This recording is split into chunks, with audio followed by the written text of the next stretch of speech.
দর্শক আপনারা দেখছেন যে রংপুরের যে জেলা এবং বালিকা উচ্চ বিদ্যালয়ে অর্থাৎ সরকারি স্কুলগুলোতে যে ভর্তি নেওয়া হয় সরকারিভাবে, সেখানে 5% মুক্তিযোদ্ধার কোটার দাবিতে কিন্তু রাস্তা অবরোধ করেছে অভিভাবকরা। অর্থাৎ আমরা যেটি জানি কিছুক্ষণ আগে এই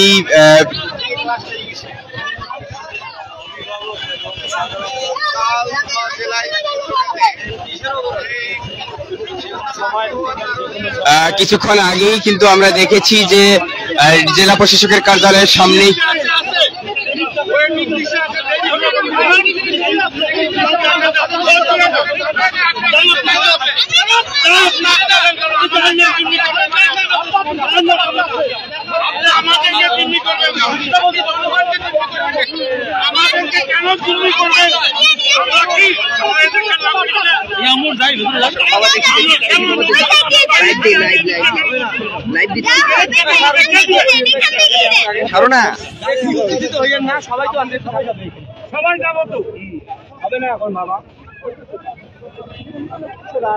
দর্শক আপনারা দেখছেন যে রংপুরের যে সরকারি স্কুলগুলো রয়েছে সেই স্কুলগুলোতে ভর্তির ক্ষেত্রে 5% যে মুক্তিযোদ্ধা কোটা, সেটি কিন্তু আমরা দেখেছি যে এখানকার জেলা প্রশাসক যেটি বলছে যে এই সফটওয়্যারগুলোতে কিন্তু এই মুক্তিযোদ্ধা কোটা এখনো আছে, সেই অনুযায়ী কিন্তু মুক্তিযোদ্ধা কোটাদের তালিকায় এসছে। অর্থাৎ আবার মন্ত্রণালয়ের যে চিঠি সেটি কিন্তু বলছে যে মুক্তিযোদ্ধার কোটা নাতি নাতনির কোনো কোটা নেই। এইরকম একটি দোদুল্যমান অবস্থায় কিন্তু আজকে সিদ্ধান্ত জেলা প্রশাসক দিতে পারছে না। সে কারণেই কিন্তু আমরা দেখেছি যে অভিভাবক যারা আছে তারা কিন্তু রাস্তা অবরোধ করেছে। অর্থাৎ এখানকার শিশু এবং শিক্ষার্থী যারা আছে তারা কিন্তু এই রাস্তা অবরোধ করেছে।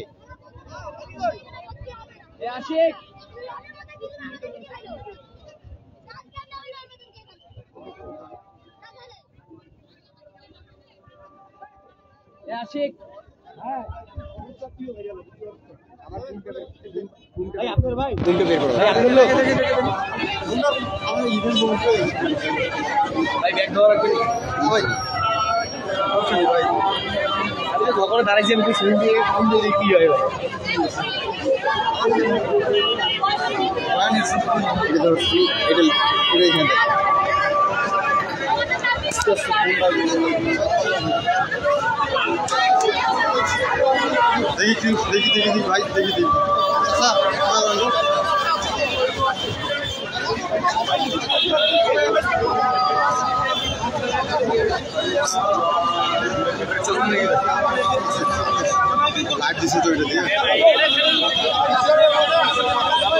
ক্যামেরা ভিডিও করছি ভাই, পরে দেবো দাদা। চন্দ্র কিছু কর না, কিছু কর না দাদা।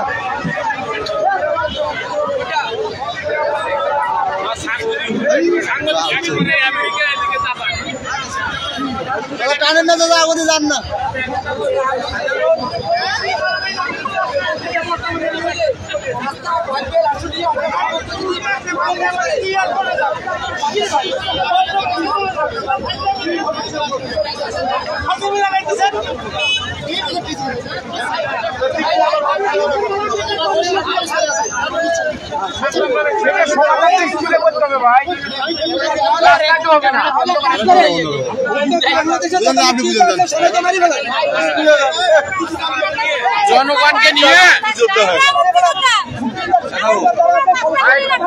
জনগণকে নিয়ে স্কুলে যান, স্কুলে যান, রাস্তা দর্শক আপনারা দেখছেন যে এই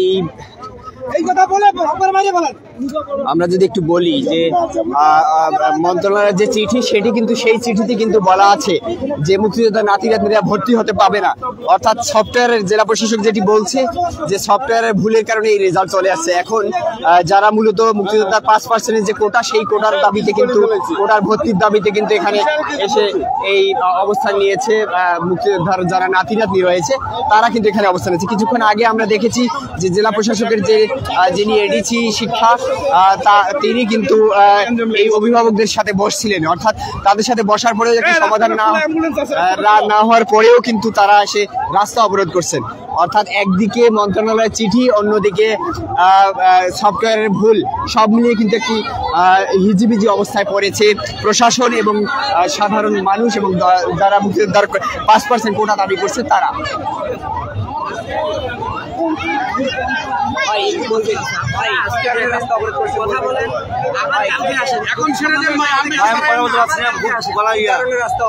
রাস্তা অবরোধ হচ্ছে ভাইয়া, আমার বাচ্চা কর্মচারী টিকছে, ঠিক আছে, 10 নম্বর সিরিয়ালে আছে, ঠিক আছে, কিন্তু মন্ত্রণালয়ের চিঠি আছে, মুক্তিযোদ্ধার কোনো নাতি-নাতনির কোটা নেই। চিঠি কি দেখেছেন আপনি? হ্যাঁ, সেই চিঠি দেখেছেন? তখন তো ফর্মে ছিল না, ফর্মে নেই না, আচ্ছা ছিল না, আর ছিল না, চিঠি আছে, মুক্তিযোদ্ধার নাতি-নাতনির কোটা নেই। নেই, বাদ আছে, বাদ। তাহলে আমার মেয়ে সিরিয়ালে আসলো 10 নম্বর, কি হবে? কেন আসলো 10 নম্বরে? কেন আসলো?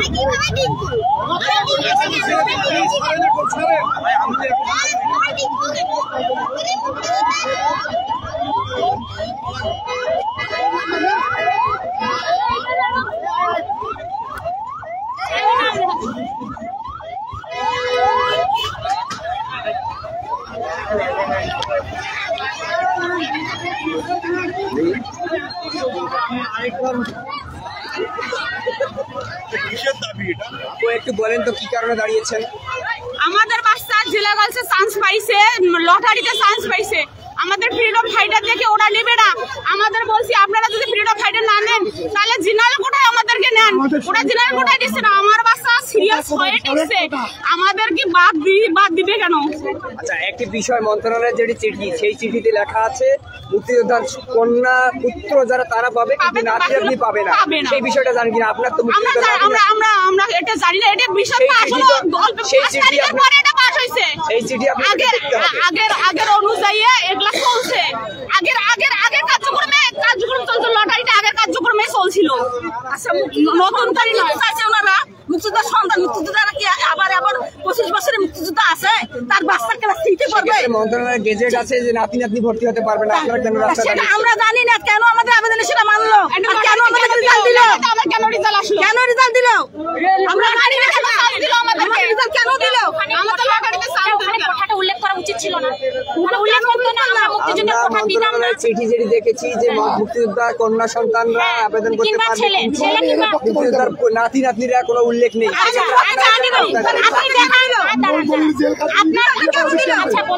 আপনার নলেজে কেউ আছে মুক্তিযোদ্ধার ছেলে এখন 2 এ পড়ে? আপনি যদি গোটা বাংলাদেশের মধ্যে একজনকে দেখাতে পারেন যে ক্লাস 2 এ পড়ে, হাইকোর্ট করতে কেন হাইকোর্টে বাতিল করবে? কেন করবে এই কাজটা? ওনারা কেন তাহলে আনলো? বাতিল করলো, আমার কথা শুনে, হাইকোর্ট যদি বাতিল করলো তাহলে লটারিতে আমার বাচ্চা চান্স পাইলো কি করে? এডি ওরা বলছে সফটওয়্যারের ভুল। সফটওয়্যারের আসলে আমাদের দেখার বিষয় না। সফটওয়্যার ভুল যদি পয়সারও ভুল করছে। দর্শক, আপনারা দেখছেন যে এই মুক্তিযোদ্ধার কোটা, অর্থাৎ মুক্তিযোদ্ধার নাতি-নাতনির যে কোটা, সেই কোটা এবং একদিকে স্কুলের মন্ত্রণালয়ের গেজেট, সব মিলিয়ে কিন্তু একটি হিজিবিজি অবস্থায় পড়েছে জেলা প্রশাসন। অর্থাৎ কিছুক্ষণ আগে আমরা দেখেছি যে একজন শিক্ষা যিনি এডিসি, তিনি কিন্তু এই অভিভাবকদের নিয়ে বসছিলেন। অর্থাৎ এই যে মন্ত্রণালয়ের গেজেট, একদিকে গেজেট, অন্যদিকে মন্ত্রণালয়ের যে গেজেট, অন্যদিকে নাতি-নাতনি ভর্তি করার গেজেট না হওয়াতে বিব্রতকর অবস্থায় পড়েছে অভিভাবকরা। অর্থাৎ সফটওয়্যারের ভুল এডি বলছে, একদিকে জেলা প্রশাসন বলছে সফটওয়্যারের ভুল, অন্যদিকে আবার গেজেট দেওয়া আছে যে মুক্তিযোদ্ধার নাতি-নাতনি বা নাতি-নাতনির কোনো কথা বলা নেই। অর্থাৎ সেই জায়গায় কিন্তু একটি সমাধানের আশ্বাস খুঁজতে অভিভাবকরা কিন্তু রাস্তায় নেমেছে। অর্থাৎ আমরা যেটি জানি,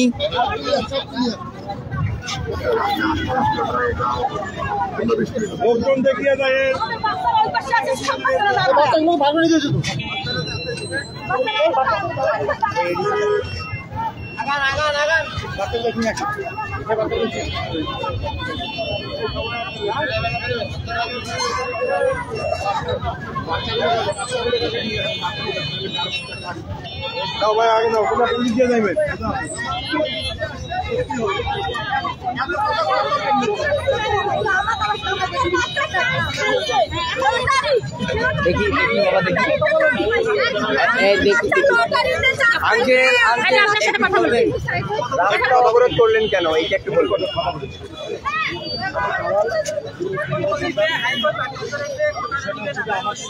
আমাদের বাচ্চারা টিকছে, আমাদের নিতে হবে। আমরা কথা বুঝি না।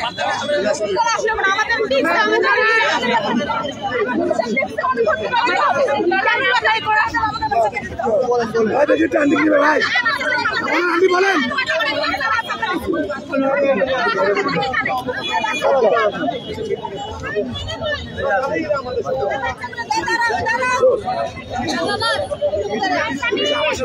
আমাদের দাবি একটাই, আমাদের বাচ্চাদেরকে নিতেই হবে।